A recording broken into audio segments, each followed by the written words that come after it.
बहुत समय पहले की बात है। एक राज्य में राजा विक्रमादित्य का शासन था। राजा न केवल वीर और न्यायप्रिय थे, बल्कि अपने राज्य की सुख शांति के लिए दिन रात मेहनत करते थे। उनका सपना था कि उनका राज्य इतना समृद्ध और सुरक्षित हो कि हर व्यक्ति खुद को गर्वित महसूस करे। एक दिन दरबार में एक अजीब घटना घटी। एक बूढ़ा साधु, लंबी जटाएं और आंखों में चमक लिए, एक चिड़िया के रूप में राजा के सामने प्रकट हुआ।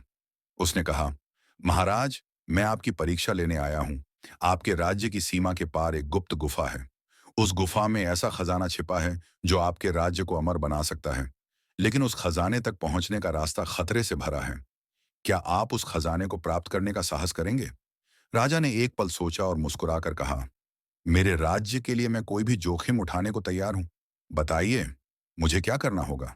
साधु ने गुफा का पता दिया और कहा, पर याद रहे, यह केवल तुम्हारे साहस और बुद्धिमत्ता की परीक्षा नहीं है। यहां तुम्हारी आत्मा की शुद्धता भी परखी जाएगी।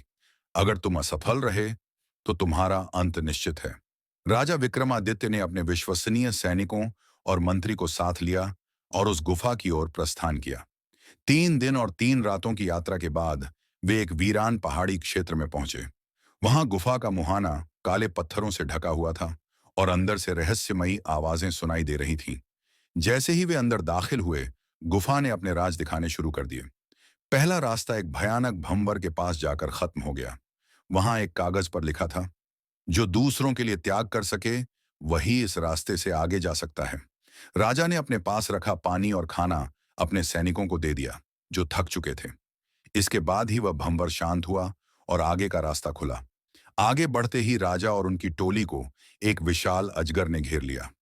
अजगर की आंखें लाल थीं और उसकी आवाज गूंज रही थी, अगर तुम मुझे हराना चाहते हो तो अपनी तलवार छोड़ दो।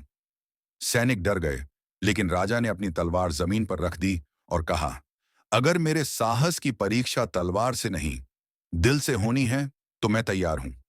अजगर अचानक गायब हो गया और वहां एक पुल प्रकट हो गया। जब राजा गुफा के सबसे गहरे हिस्से में पहुंचे तो वहां उन्हें एक सुनहरी संदूक मिली।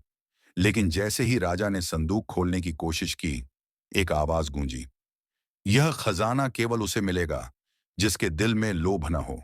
अगर तुम्हारा उद्देश्य शुद्ध है तो संदूक अपने आप खुलेगी। राजा विक्रमादित्य ने गहरी सांस ली और कहा, मैं यह खजाना अपने लिए नहीं, अपनी प्रजा की भलाई के लिए चाहता हूं। अचानक संदूक की चाबी अपने आप घूमने लगी और संदूक खुल गया। उसमें धन दौलत नहीं बल्कि एक पुस्तक थी।